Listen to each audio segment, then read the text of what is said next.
Because how in the world did the 5 Pandavas marry one girl? How did that come forth? The Pandavas had escaped one of the many nefarious plots of the Kauravas and had lived in isolation, disguised as Brahmin ascetics for a year out in the forest, away from all civilization.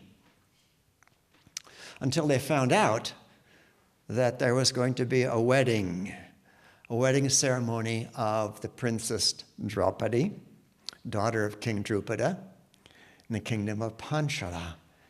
And they heard all about her. They heard how she had been born full grown from a ceremonial fire, and how when she'd been born, there had come a voice from the heavens that said, "This maiden shall be the foremost of all women. Through her will be accomplished the destruction of countless kshatriyas, countless the caste of rulers and warriors, and she will accomplish the purpose of the gods." Well, hearing that she was the most beautiful maiden in the world, and she had been born in this way, all 5 Pandavas fell in love with her, and they and their mother, Kunti, decided that they were going to go to Panchala for this wedding, because it was her husband was going to be decided by the winner of a very, very difficult contest of archery. So they went to Panchala on foot, long ways. They went on foot, and they found lodgings on the outskirts of this capital city in the home of a potter. And they watched the kings and princes from all around come to compete in this contest for Draupadi's hand. All the Kauravas came, absolutely.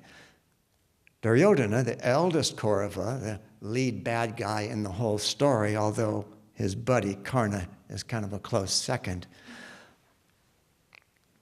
Ordinarily, Karna would not have been able to come to something like this because he was of a low caste, or at least everybody thought he was of a low caste. But Duryodhana had made his buddy Karna the king of a very small kingdom, given him his own kingdom. So he became eligible to come to this contest for a princess because only kings and princes were able to come. So all this royalty arrived in Panchala in anticipating this great contest. Somebody else came also, and that was Krishna. Krishna and his brother Balarama came from their kingdom far off on the west coast of India. It was a long, long ways away. They had come. They had not come to compete for Draupadi's hand, however. They had come to meet their cousins, the Pandavas, for their mother, Kunti, was the sister of Krishna's father. You got that? Easy. Up, meet here. Got it. All right. Well, the day of the contest arrives, and kings and princes came to the amphitheater, grand amphitheater. All the people of the kingdom came to this grand amphitheater that was adorned with countless wreaths of fragrant flowers. The kings and princes sat around an elegant central stage. The Pandavas came, still in their disguise as Brahmin ascetics. They sat over in the Brahmin section. Finally, in walked Draupadi, dressed in elegant silks and adorned with every gem, jewel, gold, you name it. She was truly the most beautiful maiden in all the world. All the kings and princes were so transfixed by her that they didn't notice the 5 rather unusual-looking Brahmins over in the Brahmin section who resembled bull elephants more than they resembled ascetics. But Krishna noticed them. And he tapped his brother on the shoulder and he said, "Look over there. That one, see those 5 Brahmins? That one is Yudhishthira, the eldest. The huge one next to him is Bhima, then Arjuna, and then the twins." Balarama looked at them. smiled and looked at Krishna, and they both sat back to watch the contest. Draupadi's brother, Prince Dhristadyumna, came up on the stage and he said, "Welcome, O great kings and princes. Here is your task. Your target is atop this tall pole revolving at the top, behind this screen that you see. Your task is to string the ceremonial bow and shoot an arrow through the tiny hole in the screen into the target as it passes that hole. Whoever succeeds will have my sister, Princess Draupadi, as his wife."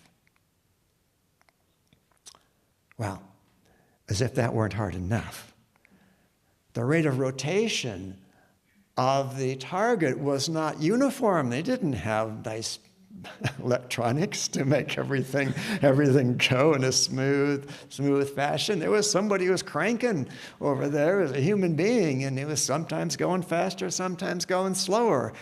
It was going to take real good luck or real good intuition to know when to shoot. And that wasn't the worst of it, because the ceremonial bow was difficult to string.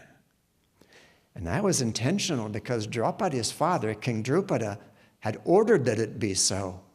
Because he had long harbored this wish that his daughter would marry Arjuna.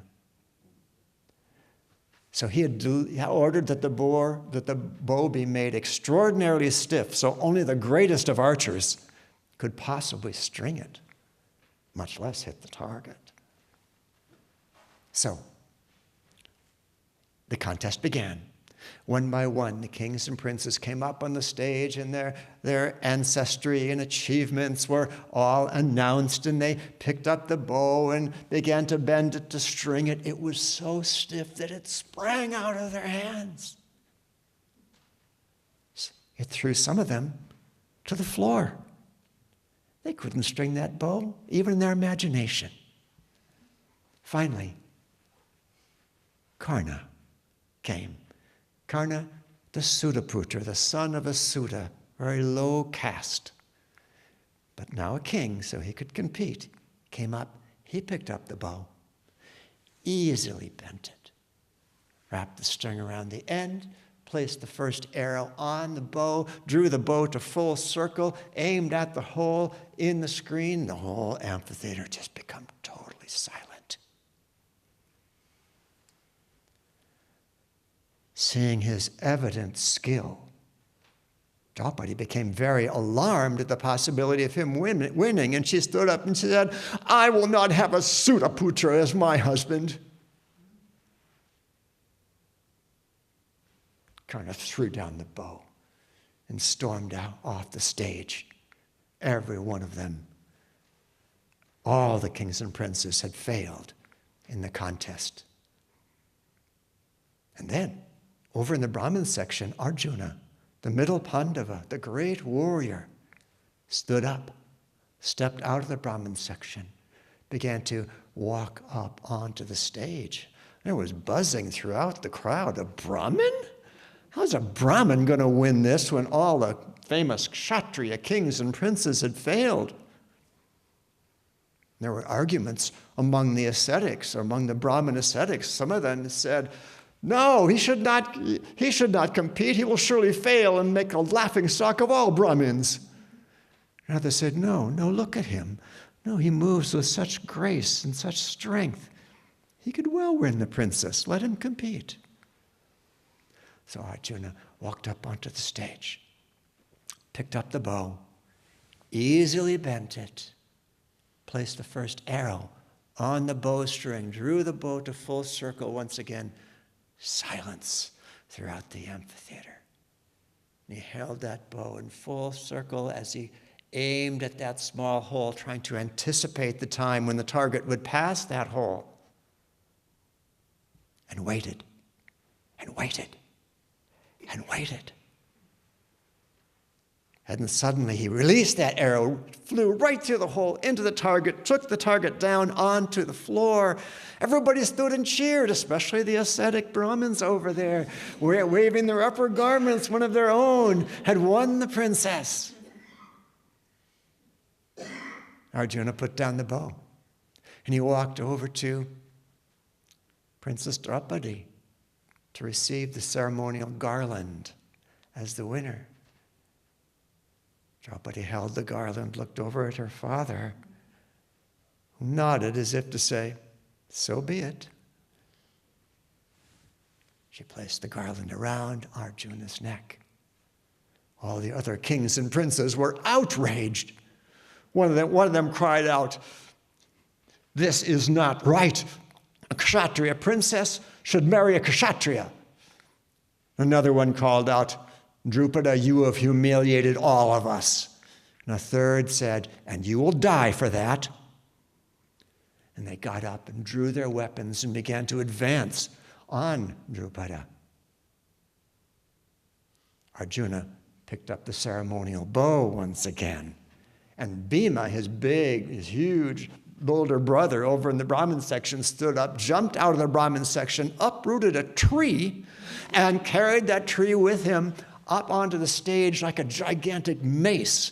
And together they discouraged the kings and princes from attacking Drupada.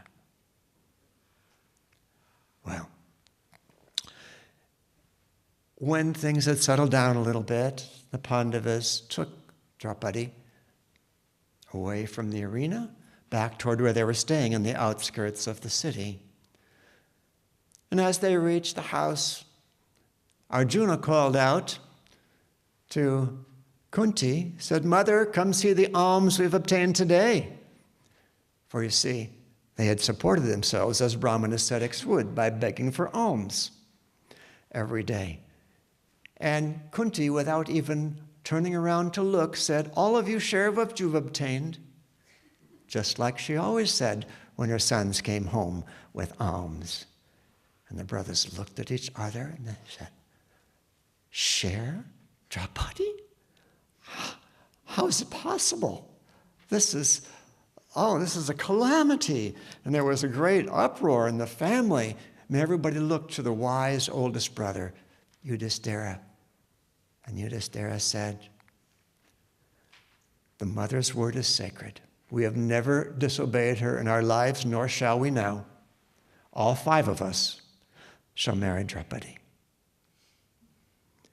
Well, that evening, they escorted Draupadi back to the palace for the wedding festivities. And Yudhishthira announced to King Drupada who these 5 Brahmin ascetics really were. And Drupada was overjoyed. His dream of his daughter marrying Arjuna was going to come true. And then Yudhishthira said all 5 of them were going to marry Draupadi. And the king's dream became a nightmare. How could he consent to such immorality?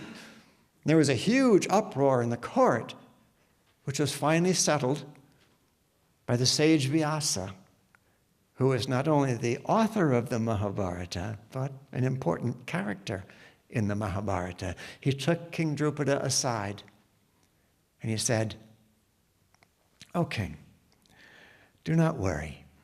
There is scriptural sanction for one woman marrying more than one man. And in your daughter's case, there is something even more. For you see, Vyasa was an avatar. He could see the past and the future, not just the present. He said, in her last incarnation, Draupadi was the daughter of a forest rishi, a forest sage. And although she was beautiful and chaste, she had no husband. So she prayed ardently for year after year that she would have a husband. And after a long time, Lord Shiva came to her and he said, my child, you shall have 5 husbands. And Draupadi had said, but my Lord, I only asked for one. And Shiva said, yes, but you prayed for a husband 5 times. But this shall be in your next incarnation. Well, hearing this, what could Drupada say but give his consent for the marriage to take place? And it did take place. It was a grand celebration, not only of the marriage of the Pandavas to Draupadi, but really the resurrection of the Pandavas, whom everyone had thought had been killed in the house of lack, fire, which is a whole nother story. Many exquisite gifts were given to the new, I would say couple, but it's not exactly a couple, to the new sixum. And it was a marvelous, marvelous time. It was exceedingly wonderful. But it was not exceedingly wonderful for Duryodhana, the eldest of the Kauravas. Yet another of his plots to kill the Pandavas had failed. Worse than failed, for not only were the Pandavas still alive, but they had married Draupadi, whom he had wanted to marry. And now they had powerful allies in King Drupada, their new father-in-law, and their cousin Krishna. And to top it off, he had been humiliated by his failure even to string the bow in the contest for Draupadi.